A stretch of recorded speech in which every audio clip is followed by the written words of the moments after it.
Elam davlatchiligi o'ziga xos siyosiy boshqaruvga ega bo'lib, elamni hukmdor, ya'ni podshoh boshqargan, podshohni o'z davrida sukalmoq deb atashgan, o'sha davr tilida sukalmoq deb ataldi. Bu podshohning yordamchisi esa uning o'g'li, kenja o'g'li hisoblanib, sukkalom deb ataldi. Adda atamasi ham ularda ko'p qo'llaniladi. Bu viloyat hokimlarini shunday atashdi.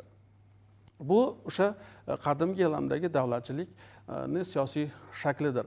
Albatta, qadimgi elam davlatini o'ziga xos bir jihati shundan iboratki, qadimgi elam davlatchiligida o'sha fratriarxat odati amal qilgan. Bu demak, hukmdorlikni otadan o'g'ilga emas, balki akadan ukaga o'tish shakli amal qildi. Bu uzoq yillar amal qildi. Qaysidir ma'noda bu elam davlatida o'sha barqarorlikni saqlash omili sifatida ko'rishgan.